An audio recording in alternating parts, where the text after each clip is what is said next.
So I walked in painfully unaware of the fact that I didn't know anybody within the city, right? For me, I was just like, how do I make friends? How do I integrate into this area, right? These Malayalis came up to me and I was just like, oh, my people. And I was like, in the Sugaland.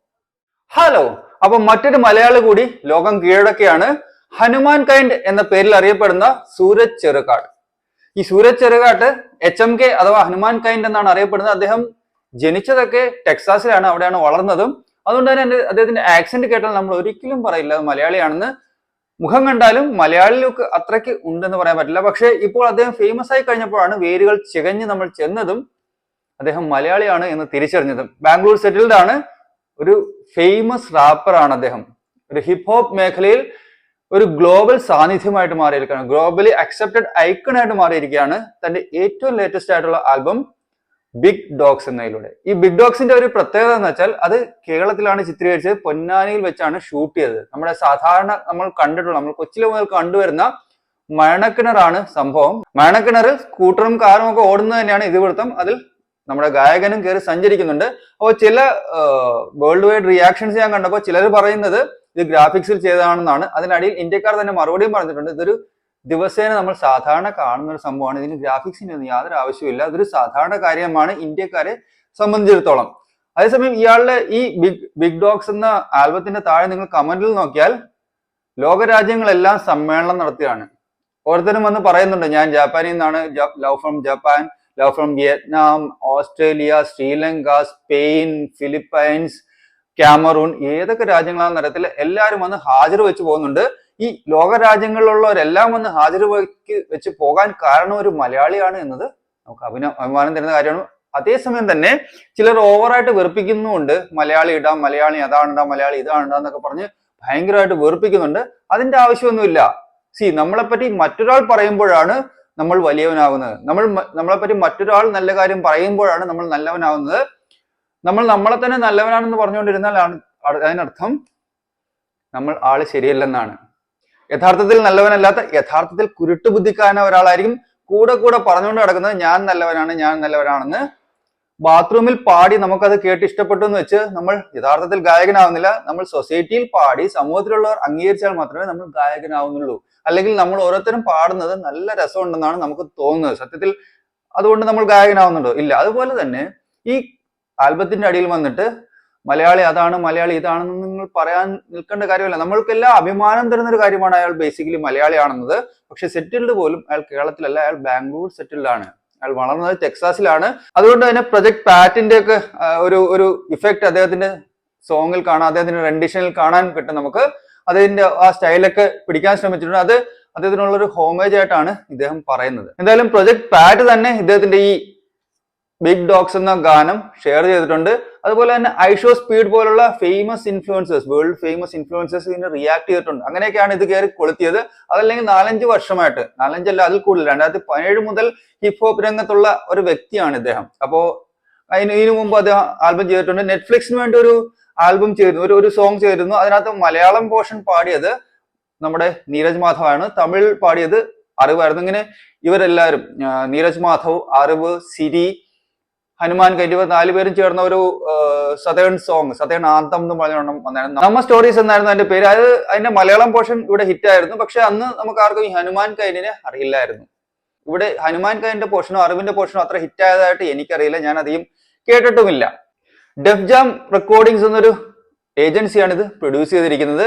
US based ആയിട്ടുള്ള ഏജൻസിയാണ്. അവരുടെ Indian ഡിവിഷനായ def jam ഇന്ത്യയാണ് ഇത് produce ചെയ്തിരിക്കുന്നത്. ഇതിനു മുമ്പ് produce ചെയ്ത album നിങ്ങൾ കേട്ടിട്ടുണ്ടാവും, നമ്മുടെ മലയാള ആൽബം തന്നെ. വല്ലാത്ത ജാതിയും ഇതേ ടീം തന്നെ, ഇതേ ഏജൻസി തന്നെയാണ് പ്രൊഡ്യൂസ് ചെയ്തത്. അവർക്ക് മലയാളികളോട് ഒരു പ്രത്യേക ഇഷ്ടമുണ്ടെന്ന് തോന്നുന്നു. ഈ മലയാളികൾ ആരെങ്കിലും അതിന്റെ തലപ്പത്തുണ്ടോ എന്നറിയില്ല.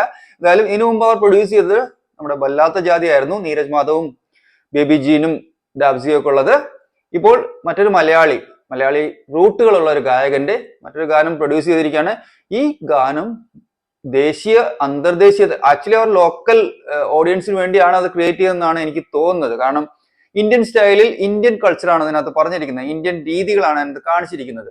അപ്പോ അത് ഇന്റർനാഷണലി ഫെയിം ആവുമെന്ന് അവർ പോലും പ്രതീക്ഷിച്ചിട്ടുണ്ടോ എന്നറിയില്ല. കാരണം വല്ലാത്ത ജാതിയൊക്കെ ഇന്ത്യയിൽ എന്ന് വെച്ചാൽ കേരളത്തിൽ മാത്രം ഒതുങ്ങിപ്പോയിട്ടാണ് എനിക്ക് തോന്നുന്നത്. കേരളത്തിന് പുറത്ത് എത്ര പേർ കണ്ടു എന്ന് അറിയില്ല. അപ്പൊ എല്ലാവർക്കും ഉയർന്നു വരുന്ന, എല്ലാവരുടെയും മനസ്സിൽ ഉയർന്നു വരുന്ന ഒരു ചോദ്യമാണ് എന്തുകൊണ്ട് ഈ ഗാനം ഇത്രയും ഹിറ്റായി, ഇത്രയും വേൾഡ് വൈഡ് പോപ്പുലർ ആയി എന്നുള്ളത്. ഇനി ഏറ്റവും ആദ്യത്തെ ഉത്തരം എന്ന് പറയുന്നത്, ഏറ്റവും ബേസിക് ആയിട്ടുള്ള ആൻസർ എന്ന് പറയുന്നത് ഇതിന്റെ ക്വാളിറ്റി തന്നെയാണ്. അത്രയും ക്വാളിറ്റിയിലാണ് അത് പ്രൊഡ്യൂസ് ചെയ്തിരിക്കുന്നത്, അത്രയും മനോഹരമായിട്ടാണ് പാടിയിരിക്കുന്നത്, അത്രയും ഭംഗിയായിട്ടാണ് അത് ചിത്രീകരിച്ചിരിക്കുന്നത് എന്ന് തന്നെ പറയണം. രണ്ടാമത്തെ കാരണം ഭാഗ്യം എന്ന് സാധാരണക്കാർ പറയുന്ന, വിധി എന്ന് മറ്റുള്ളവർ ചിലർ പറയുന്ന അതേ സംഭവം തന്നെയാണ്. പക്ഷേ അത് ഭാഗ്യവും വിധിയൊന്നുമല്ല, ഹാർഡ് വർക്കിന്റെ ഫലം എന്ന് പറയും. വർഷങ്ങളായിട്ട് കൺസിസ്റ്റന്റ് ആയിട്ട് ഹാർഡ് വർക്ക് ചെയ്യുന്ന ഒരു വ്യക്തിയാണ് ഹനുമാൻ കൈൻഡ്. അയാളുടെ ഇതിനു മുമ്പുള്ള ആൽബംസ് കണ്ടാൽ മനസ്സിലാവും അയാൾ കൺസിസ്റ്റന്റ് ആയിട്ട് ട്രൈ ചെയ്തുകൊണ്ടിരിക്കുകയാണ്. അപ്പോൾ ആ വർക്കിന്റെ എല്ലാം ഫലമായിട്ടാണ് നമ്മുടെ പോളോ കൊയ്ലോ പറഞ്ഞ പോലെ, നിങ്ങൾ ആത്മാർത്ഥമായിട്ട് എന്തെങ്കിലും ആഗ്രഹിക്കുകയാണെങ്കിൽ പ്രപഞ്ചം മുഴുവൻ നിങ്ങളുടെ കൂടെ നിൽക്കുമെന്നാണല്ലോ പറയുന്നത്. അതുപോലെ പ്രപഞ്ചം മുഴുവൻ കൂടെ നിന്നിട്ട് അദ്ദേഹം വിജയിയായതാവാനാണ് രണ്ടാമത്തെ സാധ്യത. മൂന്നാമത്തേത്, അദ്ദേഹം പാടുന്നത് അമേരിക്കൻ ആക്സെന്റിലാണ്, അദ്ദേഹത്തിന്റെ വേർഡിങ്സും യൂസേജും എല്ലാം അമേരിക്കൻ തന്നെയാണ്. അതേസമയം അദ്ദേഹം കാണിച്ചിരിക്കുന്നത് ഇന്ത്യൻ കൾച്ചറാണ്. ഇന്ത്യൻ കൾച്ചർ അമേരിക്കൻസിനും മറ്റ് ഗ്ലോബൽ ഓഡിയൻസിനും മനസ്സിലാകുന്ന രീതിയിൽ അവരുടെ സ്ലാങ്ങിൽ കൺവേ ചെയ്തിരിക്കുകയാണ്. അതാവുമ്പോൾ വളരെ പെട്ടെന്ന് കണക്ട് ആവും. ഏതൊരു രാജ്യക്കാർക്കും മറ്റൊരു രാജ്യത്തിന്റെ കൾച്ചറും മറ്റൊരു രാജ്യത്തിന്റെ സ്വഭാവ സവിശേഷതകളും മറ്റൊരു രാജ്യത്തിന്റെ പ്രത്യേകതകളും ഒക്കെ അറിയാൻ താല്പര്യമുണ്ടാവും. ഓക്കെ, അപ്പോ നമ്മളെ കാന്താര പോലുള്ള സിനിമകൾ, RRR പോലുള്ള സിനിമകൾ ഫോറിൻ കൺട്രീസിൽ വലിയ വിജയമാണ്. അതിന് കാരണം ആ സിനിമകളെല്ലാം പറഞ്ഞത് നമ്മളുടെ ബേസിക് കൾച്ചറും നമ്മളുടെ ബേസിക് തോട്ട് പ്രോസസ്സും നമ്മൾ കടന്നു വന്ന വഴികളും മറ്റു കാര്യങ്ങളും ഒക്കെ തന്നെയാണ്. അപ്പോൾ അവരെ സംബന്ധിച്ചിടത്തോളം ഒരു ഫ്രഷ് ആയിട്ടുള്ള തോട്ടാണ്, ഫ്രഷ് ആയിട്ടുള്ള കൺസെപ്റ്റ് ആണ്. അങ്ങനെ വരുമ്പോൾ അത് വിജയിക്കാനുള്ള സാധ്യത കൂടും. അപ്പോൾ ഇവിടെ നമ്മുടെ ഹനുമാൻ കൈൻഡ് HMK ചെയ്തതും അത് തന്നെയാണ്. അദ്ദേഹം പാടിയിരിക്കുന്നത് അമേരിക്കൻ ആക്സെന്റിലാണെങ്കിലും കാണിച്ചിരിക്കുന്ന കാര്യങ്ങൾ പ്യൂർലി ഇന്ത്യൻ ആണ്. അപ്പോൾ ഒരു രാജ്യത്തിന്റെ കൾച്ചറൽ സവിശേഷതകൾ നമ്മുടെ ഭാഷയിൽ പറഞ്ഞു തരുമ്പോൾ നമുക്കായാലും കാണാൻ കൗതുകം തോന്നും, കാണാനൊരു ഇഷ്ടം തോന്നും. അപ്പോൾ പക്ഷെ ഇത്രയും ഗ്ലോബൽ ഓഡിയൻസ് ഉണ്ടാകുമെന്നും ഇത്രയും ഗ്ലോബൽ റീച്ച് ഉണ്ടാകുമെന്നും ആരും പ്രതീക്ഷിച്ചിട്ടുണ്ടാവില്ല. അതൊക്കെ ഓരോ വിധി പോലുള്ള ഒരു കാര്യങ്ങളാണ്. ഹാർഡ് വർക്ക് ചെയ്തതിന് ഫലം കിട്ടിയതാണ് എന്നേ പറയാൻ പറ്റൂ. അപ്പൊ ഇനിയും നിങ്ങൾ ഈ ബിഗ് ഡോഗ്സിന്റെ പാട്ട് കണ്ടിട്ടില്ലെങ്കിൽ ഒന്ന് കണ്ടു നോക്കുക. ചിലപ്പോൾ നിങ്ങൾക്ക് ഇഷ്ടപ്പെടാതിരിക്കാം, കാരണം റാപ്പ് ഇഷ്ടപ്പെടുന്നവർക്ക് ചിലപ്പോൾ ഇത് കണക്ട് ചെയ്യാൻ സാധ്യതയുള്ളൂ. എന്തായാലും കണ്ടു നോക്കുക, ഒന്ന് ട്രൈ ചെയ്ത് നോക്കുക. ഒരു മലയാളി അല്ലേ, നമ്മുടെ മലയാളി വേൾഡ് വൈഡ് റെക്കഗ്നിഷൻ നേടുന്നു എന്ന് പറയുന്നത് നമുക്ക് അഭിമാനം നൽകുന്ന ഒരു കാര്യമല്ലേ. അപ്പൊ ഇത് മലയാളിയാണോ എന്ന് ഇപ്പോഴും നിങ്ങൾക്ക് സംശയമുണ്ടോ? അങ്ങനെ എന്തെങ്കിലും സംശയം ഉണ്ടെങ്കിൽ ഈ വീഡിയോ ഒന്ന് കണ്ടു നോക്കിയാൽ മതി. So I walked in painfully unaware of the fact that I didn't know anybody within the city, right? For me, I was just like, how do I make friends? How do I integrate into this area, right? These Malayalis came up to me and I was just like, oh, my people. And I was like, and they're just like, oh my God.